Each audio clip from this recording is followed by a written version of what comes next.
Good day, students of ScholaLatinae. My name is Wyatt Roder, and today I'm back to talk to you about mythology. Specifically, we're going to have a little introduction to Greco-Roman mythology, where I tell you a bit of preliminary information about it, and then we're going to talk about the creation of the universe according to a rather common account from Hesiod's Theogony.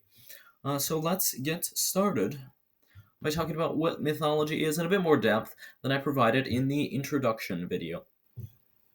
So, mythology is essentially a collection of stories that explain natural and cultural phenomena for the ancients. So they wondered, where does rain come from? Where does thunder come from? It's the sky god Zeus, of course.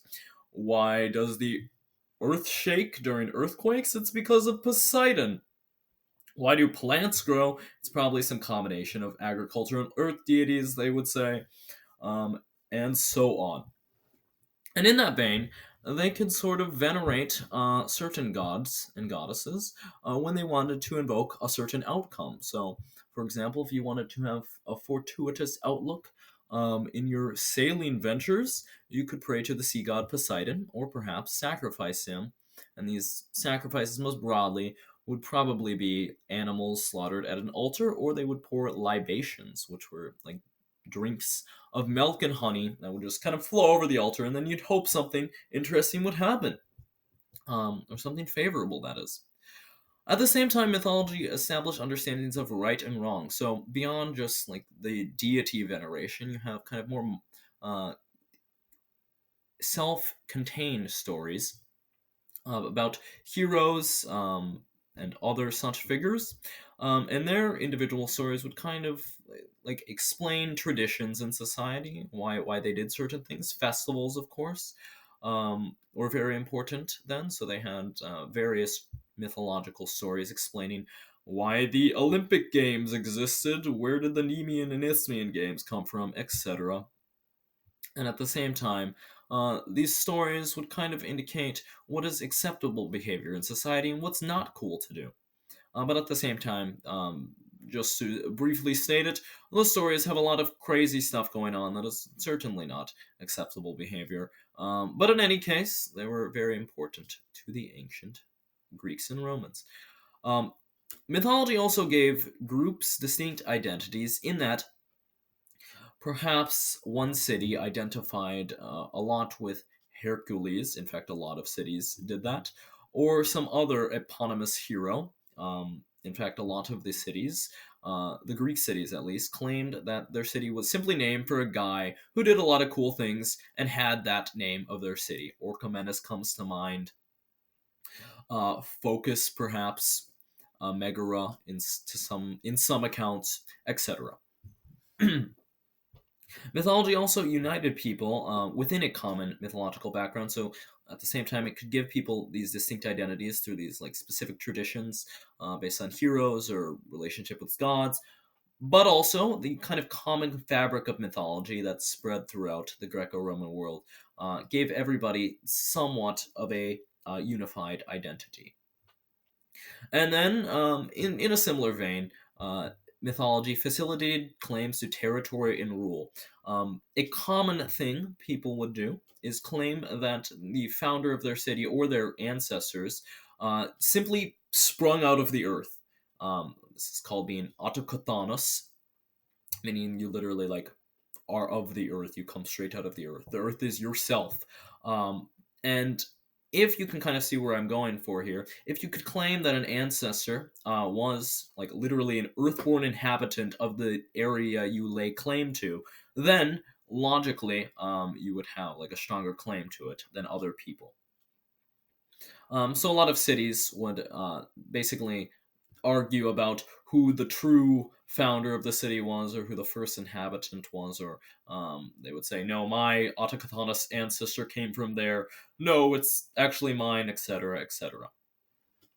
Now, an interesting example of how mythology also connects to history, if you can kind of pull along that thread that we were just talking about, is Julius Caesar, we have here, claimed descendants from Venus through Aeneas, who is the famous Roman, or Trojan, I should say, hero that essentially founded the Roman lineage, at least according to Virgil, especially, and many other accounts.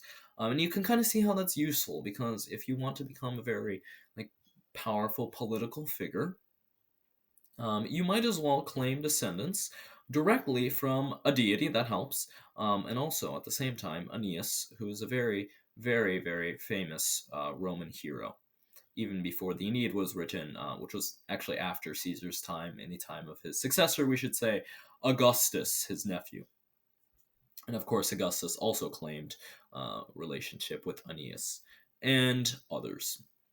So let us continue by talking now about what the sources for mythology are.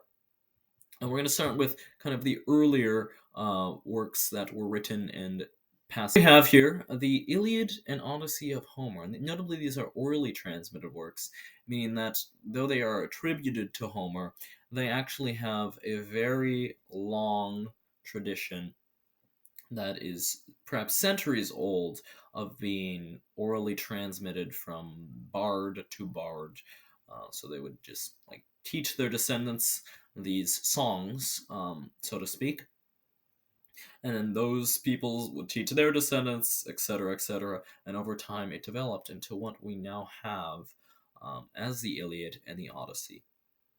And because of these like rich traditions, these like accounts of mythology and mythological events are considered some of the most authoritative that we have, because of course they span so much time, so we can really see like the earlier conceptions of gods and how that kind of developed into what is extant in later literature, etc.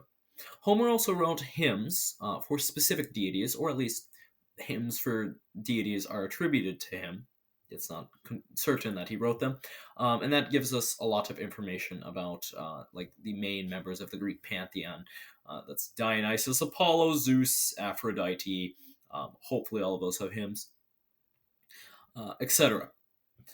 Okay, another very important source for mythology, one perhaps going back as long as the Iliad and Odyssey did, is the Theogony of Hesiod, which recounts the creation of the Greek universe, or the universe according to the Greeks, as beginning with basically a primordial nothingness called chaos, and then from that everything kind of emerges, and then we get the world that we have today.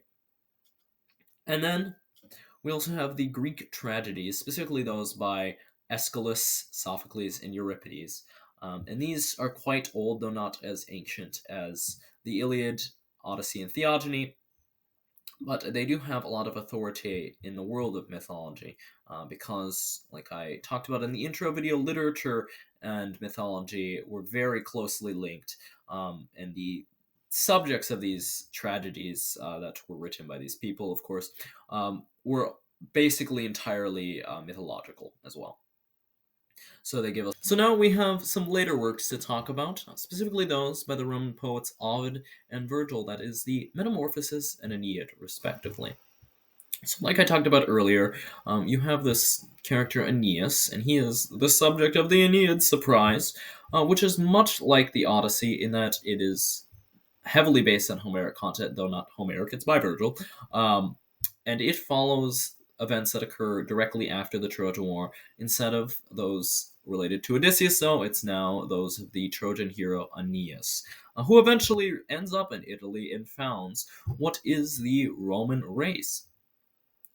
So you've probably heard of the Aeneid before. It is just a beautiful, monumentous work of classical literature, just by virtue of being so popular and so significant in its later influence. It has a lot of mythological authority, but also it was basically like what the Romans understood as the canonical account of how their people emerged from the kind of events of mythology, though it does connect to some like Aboriginal Roman mythology. It mainly pulls from Troy and the legacy of Greece, etc. Um, okay, then we also have the Metamorphoses of Ovid, which is a collection, more or less, of stories, all but linked by a rather interesting narrative, recounting specifically, as the title indicates, transformations or metamorphoses. So people will turn into rocks in a lot of cases. That happens way too much in the book. Birds, and other interesting things. A lot of transformations occur, more or less. And it is another just beautiful work of classical antiquity, but it also is very mythologically rich, as I have indicated, and seems to accurately derive from many older mythological sources. In fact, Ovid tells us a little about a few obscure myths that are mentioned nowhere else. So he was clearly quite informed in that regard. And then finally, as far as sources go for today, or at least written sources, we have collections by Greek mythographers, those of Pausanias, Apollonius, and Hyginus, probably is Roman, actually.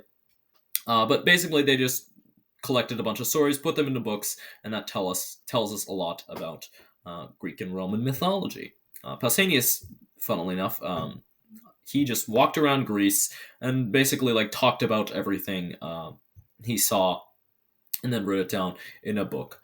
Apollonius, random collection of things. Hyginus, similar. Okay, and then archaeological evidence.